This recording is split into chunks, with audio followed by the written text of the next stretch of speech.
Qui pour vous a vraiment marqué de son saut cette première partie de compétition? Honneur à notre invité Cédric. Est-ce qu'il y a un joueur que tu as envie de mettre en avant? Moi, j'ai bien aimé la dernière prestation de la Côte d'Ivoire et notamment de son leader d'attaque, Amad Diallo, qui a assumé son statut de joueur titulaire, de joueur de Manchester United, qui a montré qu'il pouvait être performant en club et en sélection. Il n'a pas un grand historique avec cette sélection, mais Ouais, il vient juste à peine d'arriver. Ouais. voilà, il a marqué, il est performant, il a des retours défensifs, c'est un joueur total. Avec Diomandé aussi, son pendant à gauche, l'attaquant du RB Leipzig. Je les ai trouvés très impressionnants, très disciplinés et voilà, capables d'inventer des choses. C'est grâce à ces joueurs qu'on gagne des titres. La Côte d'Ivoire, on l'a dit hier, a vraiment surclassé son adversaire, le Burkina Faso. Il y a eu cette victoire facile 3-0. Il y a un homme dans le match que tu as aimé et c'est vrai que tu nous en avais parlé depuis le début de la compétition. C'est vrai que Diallo, avec 3 buts, avec ce qu'il fait dans les matchs, son contenu est très très intéressant. C'est vraiment l'un des hommes qui marque les esprits depuis le début de la Et compétition. pour moi, Karine, on ne se rend pas compte de ce que ce jeune joueur fait par rapport à l'historique en Côte d'Ivoire à ce poste. On peut évoquer Gervinho, Salomon Kalou, des joueurs qui ont été très importants pour Max Alain Gradel, double vainqueur de la Coupe d'Afrique des Nations. Donc il y a une énorme pression sur ce fameux côté droit. Il y a une énorme pression sur le joueur qui arrive dans une équipe qui a déjà gagné. Et le fait d'arriver dans une Ils équipe sont qui a tenants déjà du gagné, titre, ils remettent en jeu leur canne. Exactement. Et moi, ce qui m'intéresse et moi, ce qui me plaît beaucoup chez Amad Diallo, c'est sa capacité à encaisser cette forme de pression et être quand même très important, compétitif, en marquant à 3 reprises le premier but, celui qui ouvre le score, celui qui permet à son équipe de gagner en confiance. Et ça, pour un premier tournoi continental, pour un premier tournoi tout court pour Amad Diallo, c'est quand même très, très, très encourageant et c'est très, très bien même. C'est vrai que c'est assez bluffant quand même, parce qu'on sait qu'il y a énormément de pression quand tu es un joueur de la sélection ivoirienne, encore plus quand tu es le vainqueur de la dernière édition. Il a dit, il y a des ombres énormes au-dessus de lui, parce que évidemment, la Côte d'Ivoire nous a offert des très grands joueurs de talent, et finalement, lui, la pression, ça n'a pas l'air de l'embêter. La pression, elle est pour les pneus dans le cas d'Amad Diallo. Parce que j'ai l'impression qu'aujourd'hui, c'est un joueur. Peut-être que c'est l'insouciance, le fait d'être C'est ce que jeune. j'allais dire. En Voilà. fait, il balade une espèce de légèreté. Comme Diomandé à gauche, ils sont là, ils se font plaisir et en même temps, il prend ses responsabilités.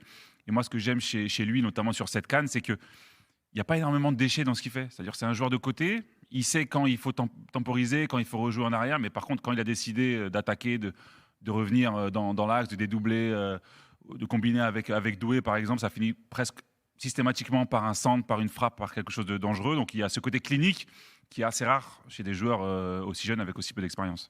C'est dans la continuité de ce qu'il fait avec Manchester United, où déjà, dans le Manchester United, notamment de Ruben Amorim, avant qu'il se fasse virer, il avait un rôle tactique et qui était très important. On l'a quand même vu utiliser en tant que piston. On pourrait se dire qu'en tant que jeune joueur, ça pourrait être très compliqué pour lui, mais c'était même parfois la seule solution pour attaquer le camp adverse. Et ça, avec Manchester United, globalement sur les dernières semaines, il a réussi à le faire et il le confirme avec la Côte d'Ivoire, avec une pression qui est quand même plus importante parce qu'on parle de la Côte d'Ivoire qui est tenante du titre.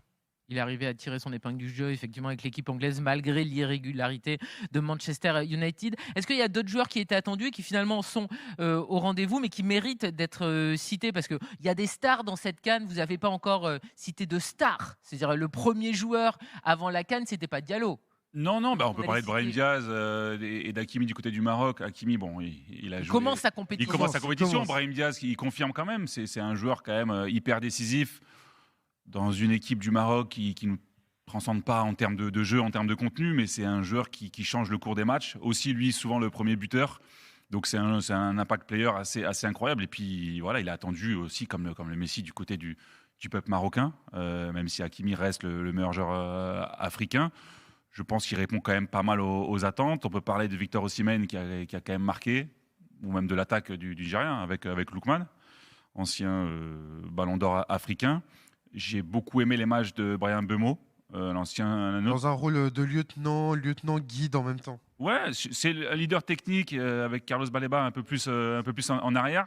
Il ne s'est pas forcément illustré avec des statistiques, mais quand je vois ses contenus, ses courses, tactiquement ce qu'il est capable de faire, c'est un guide incroyable. Et lui aussi, quand on parle des attaquants de cette équipe du Cameroun, il y a aussi eu des noms illustres, il y a aussi eu beaucoup de pression. Et lui, pareil, en l'absence de Vincent Aboubakar, il a vraiment pris les rênes et il laisse le jeune Kofané, par exemple, ou Eta Young s'exprimer devant. Et lui, par contre, il fait un travail aussi exceptionnel. J'espère qu'il sera récompensé par un but en quart de finale.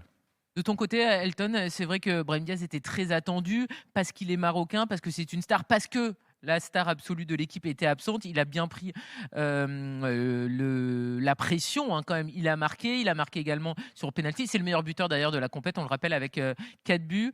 Il est au rendez-vous de sa CAN.